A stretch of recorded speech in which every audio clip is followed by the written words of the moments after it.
Hi everyone, welcome back to the channel. क्या आपको ये बात मालूम है कि जैसे ही हम लोगों का इनकम इंक्रीज होता है तो हम लोगों का स्पेंडिंग भी इंक्रीज होता है, बट हम लोग पूरा का पूरा एंटायर इनकम को हम लोग स्पेंड नहीं करते हैं। और जब हम लोगों का इनकम जीरो होता है तब भी हम लोगों का कंजम्पशन जीरो नहीं होता है। आज के ये क्लास में ये कंज्यूमर का इंटरेस्टिंग बिहेवियर को डिकोड करेंगे with the help of the topic that is consumption function. आज के ये क्लास में मैं आप लोगों को पूरा का पूरा कंजम्पशन फंक्शन का हर एक डिटेल में आप लोगों को देने जा रहा हूँ। उसके साथ साथ जो सीबीएसई बोर्ड एग्जाम में पूछे जाते हैं ये टॉपिक से क्वेश्चंस कैसे करके पूछे जाते हैं, हर एक डिटेल, हर एक छोटे छोटे डिटेल को मैं आज ये वीडियो में आप लोगों को देने जा रहा हूँ। इसलिए वीडियो में बने रहिए स्टार्टिंग से लेके एंड तक। अगर आप मेरे चैनल में नए आए हो तो और मेरा वीडियोस को अच्छा लगता है तो प्लीज़ मेरा वीडियोस को लाइक कीजिए और चैनल को सब्सक्राइब जरूर कीजिए। कंजम्पशन फंक्शन का इसका मीनिंग को सबसे पहले ट्राई करते हैं जानने के लिए। अभी कंजम्पशन फंक्शन का और एक नाम भी है, क्या है ये? प्रोपेंसिटी टू कंज्यूम भी बोला जाता है। यहाँ में देखिए प्रोपेंसिटी टू कंज्यूम, ये कंजम्पशन फंक्शन या तो प्रोपेंसिटी टू कंज्यूम। अभी इसका हम लोगों को मालूम है कि कंजम्पशन और इनकम ये दोनों में रिलेशन है। जैसे ही इनकम इंक्रीज होता है तो उसके कारण हम लोगों का कंजम्पशन भी क्या होता है? इंक्रीज होता है। दैट मीन्स क्या है? कंजम्पशन और इनकम के बीच में रिलेशन कैसा है? पॉजिटिव रिलेशन होता है। यही functional relationship between consumption and income is called consumption function. यही रिलेशन को बोला जाता है consumption function. That means consumption function क्या दिखाता है? The functional relationship between consumption and income को दिखाता है। जैसे यहाँ में लिखा हुआ है, देखिए क्या है ये? कंजम्पशन फंक्शन, इधर देखिए, consumption function refers to functional relationship between consumption and income. इसको अल्जेब्रिक फॉर्म में अगर हम लोग लिखते हैं तो क्या है? C equal F Y. That is consumption is a function of Y. That means consumption totally किसका ऊपर में डिपेंड करता है? इनकम का ऊपर में डिपेंड करता है। फिर कंजम्पशन दो टाइप्स ऑफ कंजम्पशन होता है। एक वो कंजम्पशन होता है जो कंजम्पशन हम लोगों का इनकम इंक्रीज होने के कारण ये कंजम्पशन लेवल भी इंक्रीज हो जाता है, और एक वो कंजम्पशन लेवल होता है जो इनकम का ऊपर में बिल्कुल ही डिपेंड नहीं करता। अभी देखते हैं वो दो टाइप्स ऑफ कंजम्पशन क्या क्या है। सबसे पहला जो टाइप ऑफ कंजम्पशन ये क्या है? ये क्या है? ऑटोनोमस कंजम्पशन है। ऑटोनोमस कंजम्पशन ये वो कंजम्पशन होता है जो इनकम का ऊपर में बिल्कुल ही डिपेंड नहीं करता है। ये ऑटोनोमस कंजम्पशन। अगर हम लोगों का इनकम अगर जीरो भी हो जाता है फिर भी ये ऑटोनोमस कंजम्पशन रहता है। At zero level of income, that is the consumption at zero level of income is called autonomous consumption. अभी देखते हैं क्या है ये सबसे पहले it is independent of income. ये इनकम का ऊपर में डिपेंड नहीं करता है। It will remain same at all levels of income. फिर उसके बाद it does not depend on income. Income का ऊपर में बिल्कुल डिपेंड नहीं करता है। फिर उसके बाद it remain same at all levels of income. जैसे मैंने अभी अभी बोला, it remain same at all levels of income. फिर उसके बाद जो लास्ट पॉइंट क्या है? ये it is the consumption at zero level of income. That means जब हम लोग का इनकम जीरो हो जाता है, यही जीरो लेवल ऑफ इनकम में जो भी कंजम्पशन होता है वही कंजम्पशन को क्या बोला जाता है? Autonomous consumption. फिर उसके बाद अभी ऑटोनोमस कंजम्पशन के बाद जो नेक्स्ट जो टाइप ऑफ कंजम्पशन क्या है? ये इंड्यूस कंजम्पशन। क्या है ये? Induce consumption. ये वो कंजम्पशन होता है जो इनकम का ऊपर में डिपेंड करता है। अभी देखते हैं अभी ये क्या है इंड्यूस कंजम्पशन।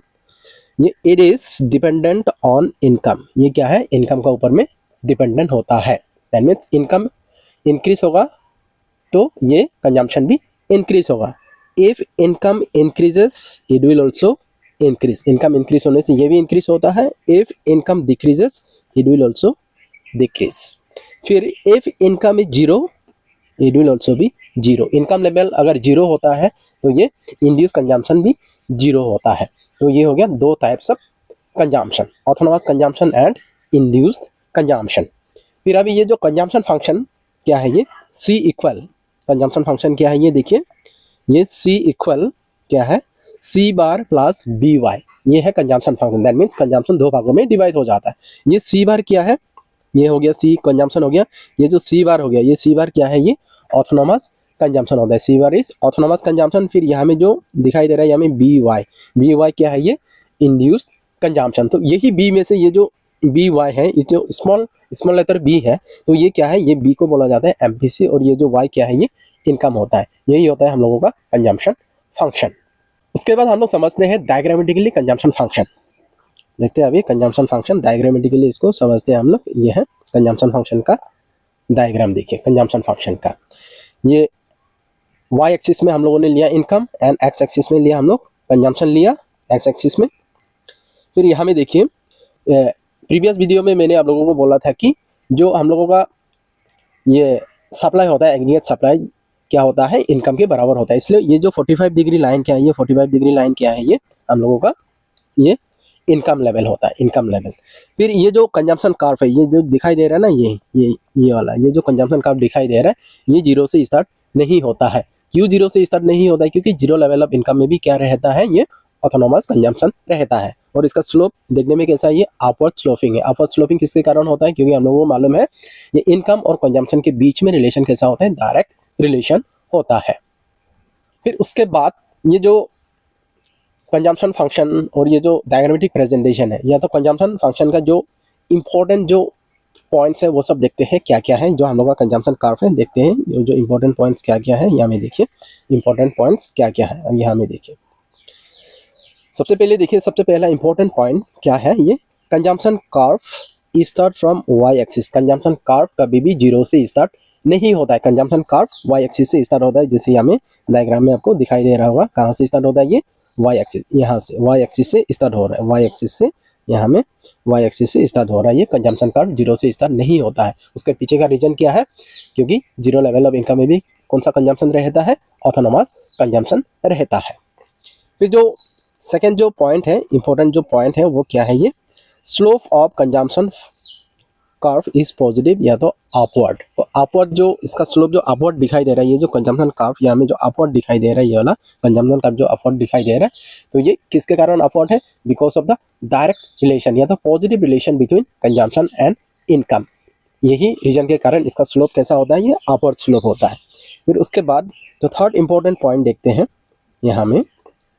अब देखिए कि अगर हम लोगों का इनकम कंजम्पशन से कम होता है, अगर हम लोगों का इनकम कंजम्पशन से कम होता है, तो वो सिचुएशन में क्या होता है, ये हम लोगों का क्या होता है? डिस सेविंग होता है। क्या होता है? ये डिस सेविंग होता है अगर हम लोगों का इनकम कंजम्पशन से कम होता है। फिर उसके बाद अगर इनकम अगर कंजम्पशन से ज़्यादा होता है, तब सेविंग क्या होता है? पॉजिटिव रहता है। ठीक है। फिर उसके बाद नेक्स्ट जो है, अगर हम लोगों का इनकम, हम लोगों का जो इनकम है अगर कंजम्पशन के बराबर होता है, इनकम इक्वल अगर कंजम्पशन होता है, तब हम लोगों का सेविंग क्या होता है? बिल्कुल जीरो होता है। यही सिचुएशन को क्या बोला जाता है? ब्रेक इवन पॉइंट बोला जाता है। ब्रेक इवन पॉइंट मतलब क्या है? सेविंग जीरो होता है और कंजम्पशन इक्वल क्या होता है? इनकम होता है। अभी जैसे यहाँ में डायग्राम में देखिए, यहाँ में देखिए डायग्राम, ये जो ई पॉइंट आप लोगों को दिखाई दे रहा है, ये जो ई पॉइंट दिखाई दे रहा है आप लोगों को, यही पॉइंट को बोला जाता है ब्रेक इवन पॉइंट। यही पॉइंट को क्या बोला जाता है? ब्रेक इवन पॉइंट बोला जाता है। तो ये पॉइंट में क्या होता है? कंजम्पशन और जो ये जो हम लोगों का इनकम लाइन और जो कंजम्पशन कर्व है वो कहाँ में इंटरसेक्ट हो रहा है? पॉइंट ई में। तो यही पॉइंट में कंजम्पशन और इनकम बराबर होता है, that is C equal Y. और यही पॉइंट को क्या बोला जाता है? ब्रेक इवन पॉइंट बोला जाता है। ये बात को जरूर याद रखिए। और यही पॉइंट में क्या होता है? हम लोगों का सेविंग बिल्कुल जीरो होता है। फिर उसके बाद अभी देखते हैं हम लोग types of propensity to consume. अभी प्रोपेंसिटी टू कंज्यूम जो कंजम्पशन फंक्शन है, ये दो टाइप्स है। पहला जो टाइप वो क्या है? Average propensity to consume. क्या है ये? Average propensity to consume, short form में इसको क्या बोला जाता है? एपीसी। फिर जो second type of consumption function जो, या तो second type of propensity to consume क्या है? ये marginal propensity to consume, that means short form क्या है इसका? एमपीसी। अभी एक एक करके समझते हैं, ट्राई करते हैं पूरा हर एक चीज़, हर एक डिटेल। ये जो टाइप्स ऑफ जो कंजम्पशन फंक्शन है, इससे रिलेटेड जितने भी पॉइंट्स हैं, हर एक पॉइंट, कोई भी पॉइंट मिस नहीं करेंगे, क्योंकि अगर ये टॉपिक से बोर्ड एग्जाम में अगर क्वेश्चन आता है तो ताकि आप लोगों का 1 मार्क 0.5 मार्क्स भी कम ना हो, ऐसा करके आप लोग ध्यान से ट्राई कीजिए, समझने के लिए ध्यान से देखिए। ये सबसे पहला जो कंजम्पशन जो फंक्शन है वो क्या है? ये एवरेज प्रोपेंसिटी टू कंज्यूम। क्या है ये? Average propensity to consume. अभी इसका मीनिंग क्या है? ये it refers to the ratio of consumption to income. क्या है ये? It refers to the ratio of consumption to income. That means इसका फॉर्मूला क्या होगा, एपीसी इक्वल क्या होता है, C divided by Y, that is consumption divided by Y होता है। जैसे अभी एग्जांपल में देखिए, if consumption expenditure is ₹70 crore, अगर हम लोगों का कंजम्पशन एक्सपेंडिचर कितना है 70 करोड़ है, एट नेशनल इनकम ऑफ कितना है हम लोगों का इनकम 100 करोड़ है इनकम, देन हम लोगों का जो एपीसी होगा, एवरेज प्रोपेंसिटी टू कंज्यूम, क्या होगा ये 70 डिवाइडेड बाय, जैसे फॉर्मूला क्या होता है, C divided by Y, that is consumption कितना है 70 है और हम लोग का इनकम कितना है 100 है, तो इसका वैल्यू कितना आएगा 0.70। That means 70% of the income is spent on consumption. तो एफईसी से यही पता चलता है कि जो टोटल इनकम से हम लोग कितने % कंज्यूम करते हैं, ये एवरेज प्रोपेंसिटी टू कंज्यूम से हमें पता चलता है। फिर उसके बाद अभी आते हैं हम लोग important points about APC. APC से रिलेटेड जितने भी इम्पोर्टेंट पॉइंट्स हैं, अभी ये चीज़ को ट्राई करते हैं समझने के लिए। इम्पोर्टेंट पॉइंट्स अबाउट एपीसी देखते हैं अभी क्या क्या है। सबसे पहला जो पॉइंट क्या है, एपीसी ग्रेटर देन 1।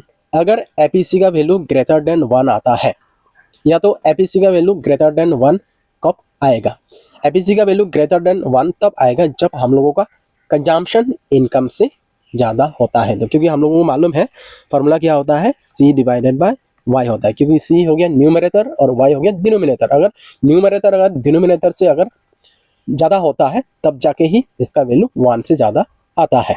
तो इसलिए अगर एपीसी का वैल्यू 1 से ज़्यादा आता है तो ये क्या इंडिकेट कर रहा है, if the value of APC is greater than 1 what does it indicate, ऐसा करके एग्जाम में क्वेश्चन पूछे जाते हैं। तो अभी एपीसी का वैल्यू ग्रेटर देन 1 आना मतलब क्या है, सबसे पहला जो इंडिकेशन वो क्या है, ये consumption is more than income. इसका मतलब क्या है, कंजम्पशन इनकम से ज़्यादा है।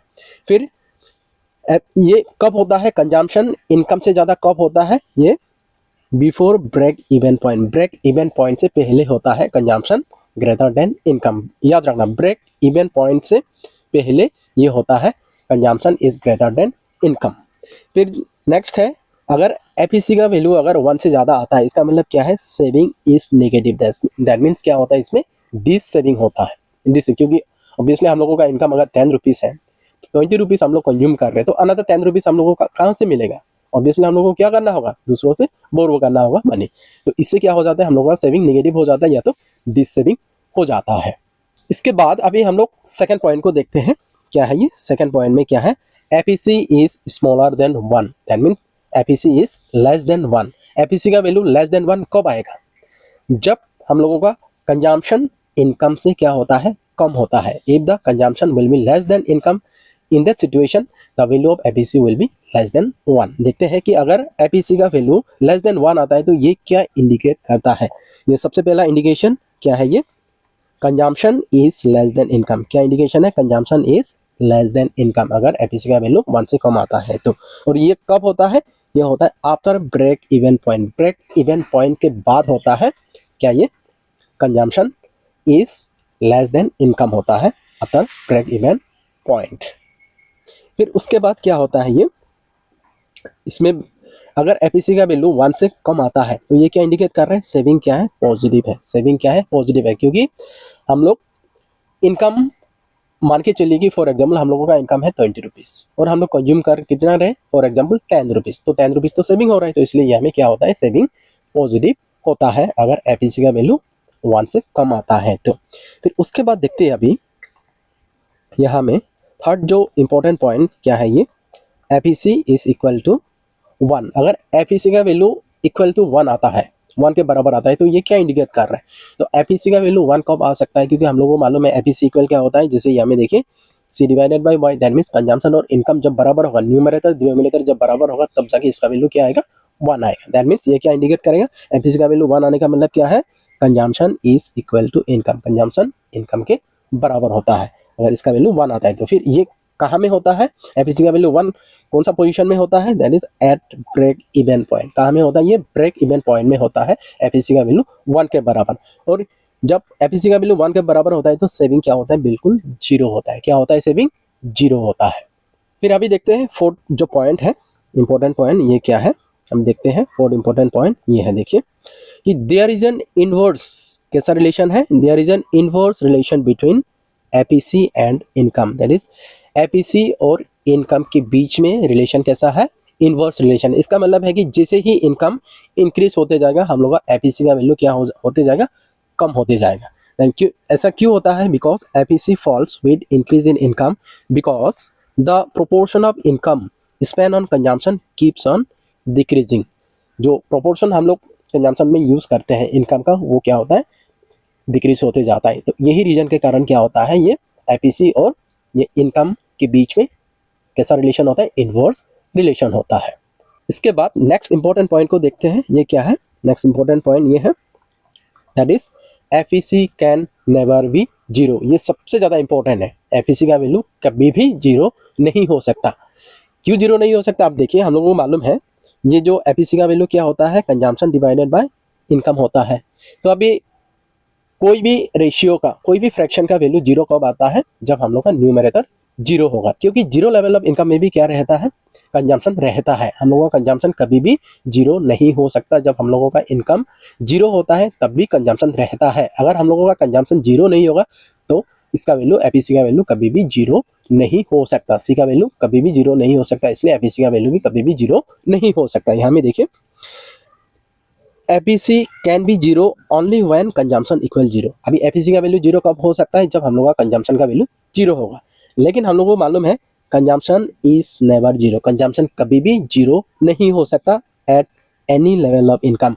कोई भी लेवल ऑफ इनकम में कंजम्पशन कभी भी जीरो नहीं हो सकता, क्योंकि ये कंजम्पशन, हम लोगों का इनकम जीरो होने से भी कंजम्पशन रहता है, और वो कंजम्पशन का हम लोग क्या बोलते हैं, ऑटोनोमस कंजम्पशन। फिर उसके बाद अभी हम लोग आते हैं second type of propensity to consume. ये क्या है? Second type of propensity to consume. यहाँ में देखिए ये क्या है, that is marginal propensity to consume होता है। क्या है ये? Marginal propensity to consume. अभी ये क्या है, इसको समझते हैं अभी हम लोग। मार्जिनल प्रोपेंसिटी टू कंज्यूम क्या है? ये क्या है? It refers to the ratio of change in consumption to change in income. इसका मतलब है कि जैसे ही हम लोगों का इनकम चेंज होता है तो ये इनकम चेंज होने के कारण हम लोग का कंजम्पशन भी चेंज होता है। यही रेशियो को क्या बोला जाता है? Marginal propensity to consume. और इसका फॉर्मूला कैसा है? और ये जो एमपीसी, ये स्मॉल लेटर बी से डिनोट किया जाता है। स्मॉल लेटर बी से डिनोट किया जाता है। जैसे यहाँ में क्या होता है, ये कंजम्पशन फंक्शन क्या होता है, सी इक्वल क्या होता है, ये सी बार प्लस क्या होता है, ये बी वाई। और ये जो बी दिखाई दे रहा है, स्मॉल लेटर बी दिखाई दे रहा है, यही चीज़ को क्या बोला जाता है, एम पी सी बोला जाता है। ये चीज़ को बोला जाता है एमपीसी। और इसका फॉर्मूला क्या है? एमपीसी का फॉर्मूला क्या है? यहाँ में देखिए, एमपीसी इक्वल क्या है, ये change in consumption divided by change in income होता है। ये हो गया इसका फॉर्मूला। और इसका जो सबसे जो इम्पोर्टेंट जो पॉइंट है एमपीसी से रिलेटेड, ये क्या है? The value of MPC varies between 0 and 1। और एमपीसी का वैल्यू हमेशा 0 और 1 के बीच में ही होता है। दैट मीन्स एमपीसी का वैल्यू मिनिमम कितना हो सकता है, 0 हो सकता है, और इसका मैक्सिमम वैल्यू कितना हो सकता है, 1 हो सकता है। अभी ये एमपीसी बोलने से हम लोगों का फोकस कहाँ में होना चाहिए? इंक्रीज इनकम में। जो पहले से जो इनकम हम लोगों के पास है, वो इनकम से हम लोगों का कोई लेना देना नहीं है। पहले से जो इनकम है, मतलब एग्जिस्टिंग इनकम से जब एडिशनल इनकम आ जाता है हम लोगों के पास, एडिशनल इनकम, वही एडिशनल इनकम में हम लोगों का फोकस होता है एमपीसी को अगर हमें डिस्कस करना है तो। अब देखिए, जैसे यहाँ में फॉर एग्जांपल, यहाँ में देखिए, मान लीजिए कि अभी एमपीसी का वैल्यू, फॉर एग्जांपल हम लोगों के पास ऑलरेडी एग्जिस्टिंग इनकम हम लोगों का, for example income level, for example हम लोगों के पास 100 है, और ये 100 का फॉर एग्जांपल कंजम्पशन मान के चलिए कि 50 है कंजम्पशन, ठीक है। तो उसके बाद फॉर एग्जांपल मान के चलिए कि हम लोगों का इनकम इंक्रीज हो जाता है। तो इंक्रीज हो गए, फॉर एग्जांपल हम लोगों का इनकम कितना हो जाता है, फॉर एग्जांपल 20 हो जाता है, सॉरी 200 हो जाता है, इनकम इंक्रीज हो गए 200। तो यही रीजन के कारण हम लोगों का क्या है, ये कंजम्पशन भी इंक्रीज हो जाता है। तो अभी देखिए, यहाँ में इनकम 100 से 200 है, तो कितना प्लस हुआ, 100 प्लस हुआ। तो यही प्लस 100 में ही हम लोगों का मेन फोकस होता है, ना कि पहले से जो 100 है वहाँ में हम लोगों का फोकस नहीं रहेगा। जो इंक्रीज हुआ है, ये जो 100 है, ये एग्जिस्टिंग इनकम है। तो 100 इनकम से कितना ऐड हुआ, 100 ऐड हुआ, इसलिए हम लोग का इनकम कितना हुआ, 200। तो यही रीजन के कारण अभी हम लोग का पहले कंजम्पशन लेवल कितना था, 50। तो अभी कितना प्लस हो जाता है, यहाँ में 50 प्लस होके 100 हो जाता है। तो यही 50 में, यही एडिशनल इनकम में हम लोग का फोकस होता है एमपीसी निकालना है। तो अभी इसका वैल्यू अगर हम लोग निकालेंगे तो ऐसा करके आ गया, चेंज इन कंजम्पशन कितना है, 50 है, और चेंज इन इनकम कितना है, 100 है। तो इसका वैल्यू कितना आएगा, दैट इज 0.5 जीरो। इसका मतलब है कि हम लोग इनकम का कितना परसेंट कंज्यूम कर रहे हैं, कितना परसेंट कर रहे हैं, 50% हम लोग कंज्यूम कर रहे हैं। अभी एक्सट्रीम सिचुएशन को समझते हैं कि एमपीसी का वैल्यू मिनिमम 0 क्यों होता है और मैक्सिमम 1 क्यों होता है, 1 से ज़्यादा क्यों नहीं होता है और 1 से कम क्यों नहीं होता है। अभी देखिए हम लोगों का जो इनकम जो है कितना कितना चेंज हुआ, हम लोगों का इनकम 100 चेंज हुआ। तो अभी एक्सट्रीम कंडीशन क्या है, दो ऑप्शन है हम लोगों के पास, एक्सट्रीम दो ऑप्शन है हम लोगों के पास। या तो ये कर सकते हैं कि जो इंक्रीज इनकम हुआ है, जो 100 का इनकम इंक्रीज हुआ है, या तो पूरा का पूरा 100 को क्या कर देंगे हम लोग, कंज्यूम करेंगे। दैट मीन्स कंजम्पशन एक हो सकता है कि मैक्सिमम कितना कर सकते हैं हम लोग, 100 कर सकते हैं, 100 से ज़्यादा नहीं कर सकते, क्योंकि इंक्रीज इन इनकम जितना है उसी में हम लोग का फोकस होता है, ना कि एक्स्ट्रा कहीं से, मतलब पहले से जो हम लोगों का इनकम है वहाँ में हम लोग का फोकस नहीं होता है। तो यही जो पॉसिबिलिटी है, मतलब 100 इंक्रीज हुआ तो मैक्सिमम हम लोग कितना कंज्यूम कर सकते हैं, 100 रुपीज़ ही कंज्यूम कर सकते हैं, इससे ज़्यादा नहीं कर सकते। ये पहला एक्सट्रीम सिचुएशन है। या तो दूसरा जो एक्सट्रीम सिचुएशन है, या तो ये कर सकते हैं कि हम लोग ये जो 100 रुपीज़ इंक्रीज हुआ है, 1 रुपया भी हम लोग कंज्यूम नहीं करके क्या करते हैं, पूरा का पूरा 100 रुपीज़ को क्या करते हैं हम लोग, सेविंग करके रखते हैं। दैट मीन्स कंजम्पशन बिल्कुल 1 रुपया भी हम लोग कंज्यूम नहीं करेंगे, तो क्या है कंजम्पशन, जो एडिशनल कंजम्पशन, ये क्या है चेंज इन कंजम्पशन जीरो करते हैं। ये हो सकता है एडिशनल कंजम्पशन जीरो हो सकता है, लेकिन नॉर्मल कंजम्पशन कभी भी जीरो नहीं हो सकता, क्योंकि एग्जिस्टिंग इनकम का जो कंजम्पशन होता है वो रहता है। तो अभी अगर ऐसा होता है तो देखिए, अभी एमपीसी का वैल्यू हम लोगों को मालूम है क्या होता है, change in consumption divided by change in income होता है। ये पहला जो एक्सट्रीम सिचुएशन है, ये मान के चलिए कि 100 है, चेंज इन कंजम्पशन कितना होता है 100, फिर इसके बाद जो हम लोग का चेंज इन इनकम कितना है 100, तो इसको अगर हम लोग डिवाइड करेंगे तो मैक्सिमम ये हो सकता है 100, सॉरी मैक्सिमम इसका वैल्यू 1 हो सकता है। फिर उसका नेक्स्ट जो एक्सट्रीम वैल्यू क्या है, ये इसका फॉर्मूला, अगर चेंज इन कंजम्पशन कितना है 0 है, फिर उसका चेंज इन इनकम कितना है 100, फिर इसका वैल्यू कितना आएगा 0 आएगा। तो यही रीजन के कारण क्या होता है, इसका मिनिमम वैल्यू 0 होता है और उसका मैक्सिमम वैल्यू कितना होता है 1 होता है। इसलिए एमपीसी का वैल्यू कभी भी 0 से कम नहीं होता है और 1 से ज़्यादा नहीं होता है। ये बात को आप लोग जरूर ध्यान दीजिए, क्योंकि यही पॉइंट से ही फाइनल एग्जाम में क्वेश्चंस पूछे जाते हैं।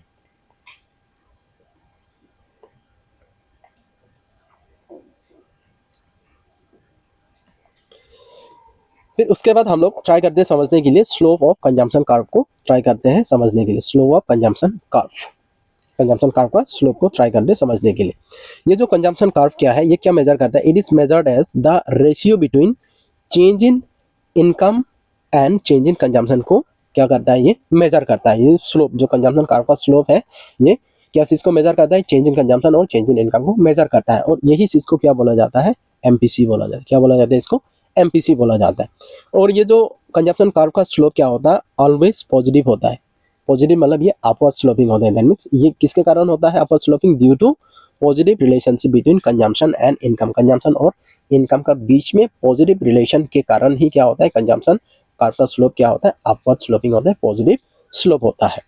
फिर उसके बाद अभी देखिए यहाँ में, अगर if consumption curve is a straight line, क्योंकि ज़्यादातर जो हम लोग का डायग्राम कैसे दिखते हैं, ये देखिए कंजम्पशन कर्व क्या है, ऐसा करके ये होता है, यहाँ से स्टार्ट होता है वाई एक्सिस से, ये होता है कंजम्पशन कर्व। और ये जो कंजम्पशन कर्व क्या होता है, स्ट्रेट लाइन अगर होता है तो इसका मतलब क्या है, अगर कंजम्पशन कर्व स्ट्रेट लाइन होता है तो या तो कंजम्पशन फंक्शन लिनियर होता है, तब क्या होता है, यहाँ में देखिए, if consumption curve is a straight line that is consumption function क्या है, is linear, consumption function linear है। इसका मतलब है कि then the value of MPC constant रहता है। एमपीसी का वैल्यू कैसा रहेगा, कांस्टेंट रहेगा। अगर कंजम्पशन फंक्शन लीनियर होता है तो या तो कंजम्पशन कर्व स्ट्रेट लाइन होता है तो जो मार्जिनल प्रोपेंसिटी कंज्यूम एमपीसी का वैल्यू क्या होता है, कांस्टेंट रहता है, सेम रहता है। बट एपीसी का वैल्यू डिक्लाइन होता है। ये बात को ध्यान रखिए, मतलब स्ट्रेट लाइन कंजम्पशन कर्व में एमपीसी क्या रहता है, कांस्टेंट रहता है, और एपीसी क्या रहता है, एपीसी क्या होता है, डिक्लाइन होता है। एपीसी क्या होता है, डिक्लाइन होता है एपीसी। ये बात को ध्यान दीजिए, क्योंकि यही टॉपिक से लास्ट ईयर सीबीएसई बोर्ड में क्वेश्चन पूछा गया था। यही टॉपिक से आप लोग अगर बिलीव नहीं करते हो तो ये जो एमसीक्यू क्वेश्चन है लास्ट ईयर का पेपर आप लोग चेक कर लीजिएगा। और एक बात हमेशा आप लोग ध्यान रखिए, remember that slope of consumption curve is indicated by MPC not by FEC. ये जो कंजम्पशन कर्व का स्लोप किसके द्वारा इंडिकेट किया जाता है, एमपीसी के द्वारा इंडिकेट किया जाता है, ना कि एपीसी के द्वारा इंडिकेट किया जाता है। ये बात को हम लोग हमेशा ध्यान रखिए। आज के वीडियो में इतना ही। तो आज का ये वीडियो, आज का ये क्लास आप लोगों को कैसा लगा, आप लोग कमेंट करके जरूर बोलिएगा। मिलते हैं नेक्स्ट वीडियो में। Thank you so much.